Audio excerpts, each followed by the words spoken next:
Hello everyone, welcome back to my channel Purnima Bengali blog চ্যানেলে সবাইকে স্বাগত জানিয়ে আজকে আবার একটা নতুন ভিডিও নিয়ে চলে এসেছি। কেমন আছো সবাই? আশা করি ভালোই আছো। আমিও ভালো আছি তোমাদের আশীর্বাদে। তো চলো, আজ একটা রেসিপি নিয়ে এসেছি, যে রেসিপিটা সবাই জানো, কিন্তু আজকে আমি রেসিপিটা আলাদাভাবে করছি, তাই তোমাদের সাথে শেয়ার করলাম। এটা যেভাবে রোজ রান্না করি সেভাবে আজ করব না, আজ একটু আলাদা করব, তার জন্য তোমাদের সাথে শেয়ার করছি। তো ডিমগুলো সিদ্ধ করে নিয়েছি এবং লবণ আর হলুদ মাখিয়ে নিলাম। কিছু কিছু ডিম দেখো একটু টেড়ে বেঁকে গেছে, মানে ফেটে গেছে সিদ্ধ হওয়ার সময়। তো এখন আমি ডিমগুলো ভেজে নিচ্ছি, একটু লাল করে ভেজে নেব, তারপরে রান্নাটা করব।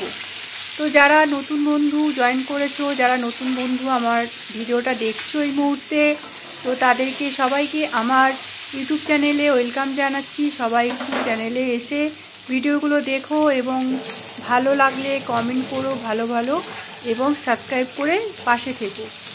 তো যারা পুরনো বন্ধু আছো তাদেরকে অসংখ্য ধন্যবাদ আমাকে এতটা সাপোর্ট করার জন্য। অনেক অনেক ভালোবাসা, বুক ভরা ভালোবাসা, আকাশ সমান ভালোবাসা দিয়ে তোমাদের সাথে আমি আছি, তোমরাও আমার সাথে আছো।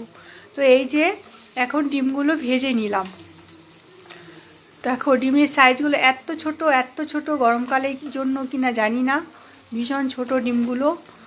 আসলে এক এক সময় এক এক রকমের হয়, কখনো ছোট আসে কখনো বড় আসে।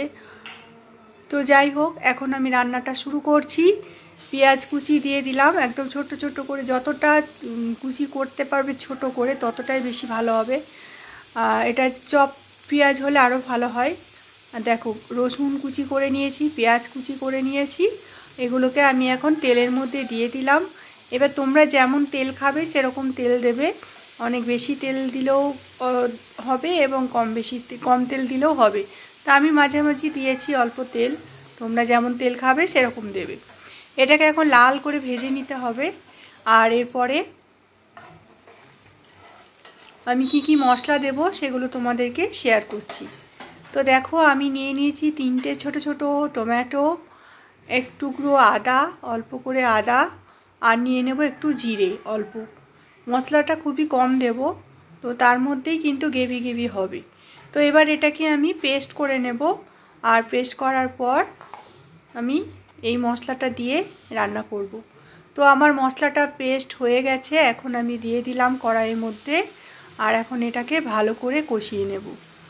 তো কষানোর পর তারপরে তোমাদের দেখাবো যে কেমন হলো। তো তোমরা দেখতে থাকো, স্কিপ না করে দেখতে থাকো।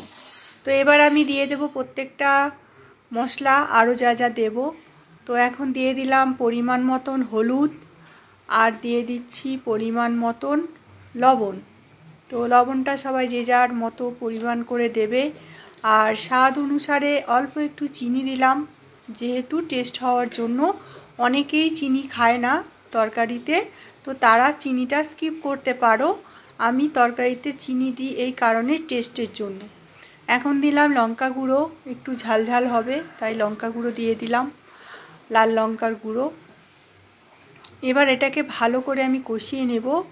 আর মোটামুটি মশলা দেওয়ার মতো সেরকম কিছু নেই, মোটামুটি দেওয়া হয়ে গেছে। আর একটা মশলা দেব, সেটা কি দেব সেটা দেখাচ্ছি। তো এখন ভালো করে একটু কষিয়ে নিই, গন্ধটা তো ভালোই উঠেছে মনে হচ্ছে। আর এবার আর একটু আমি লঙ্কা গুঁড়ো দিয়েছি, আর একটু দিলাম পনির মিক্স মশলা। আমি যদি এভারেস্টের বা অন্য কোনো মিট মশলা দিতাম সেটাও খুব ভালো টেস্ট আসতো, কিন্তু আমার কাছে ছিল না, আমার কাছে যেটা ছিল সেটাই দিলাম। পনির মশলা দিলাম, পনিরের মশলাটা ছিল সেটাই দিলাম। তোমরা এটাকে স্কিপ করতে পারো, কিন্তু আমি দিলাম একটু আলাদা টেস্ট হওয়ার জন্য। বললাম না আজকে একটু অন্যভাবে রান্না করছি। তো এই যে রান্নাটা এখন হয়ে গেল, মোটামুটি মশলাটা কষানো হয়ে গেল।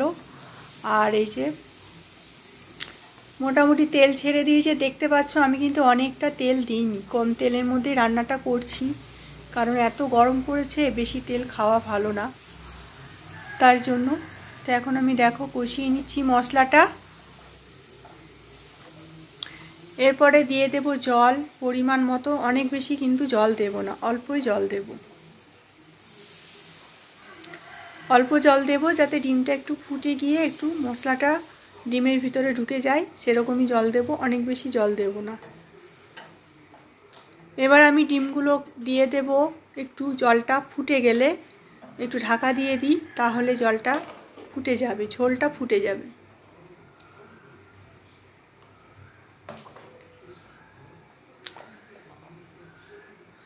তো ঝোলটা মোটামুটি ফুটে গেছে, এবার আমি ডিমগুলো ছেড়ে দেব। ডিমগুলো দেওয়ার পরে আবার একটু ভালো করে ফুটিয়ে নেব, তাহলে হয়ে যাবে আমাদের ডিম রান্না। আর একটা জিনিস দেব, যেটা লাস্ট মুহূর্তে দেব। তো চলো দেখে নাও।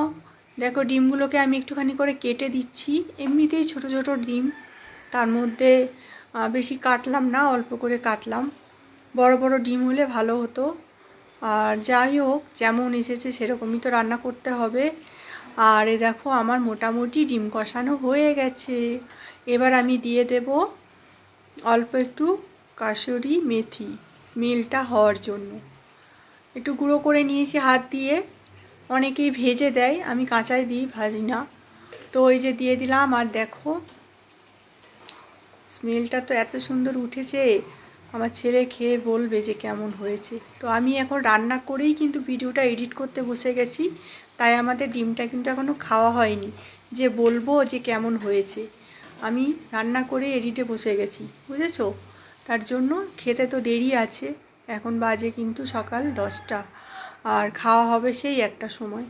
তো এখন দেখো এই যে ডিমটা রান্না হয়ে গেছে। তো বন্ধুরা, কেমন লাগলো আমার রেসিপিটা অবশ্যই জানিও। অনেক অনেক ভালোবাসা তোমাদের। আবার দেখা হবে নেক্সট ভিডিওতে। টাটা, আজকের মতো সবাই ভালো থেকো।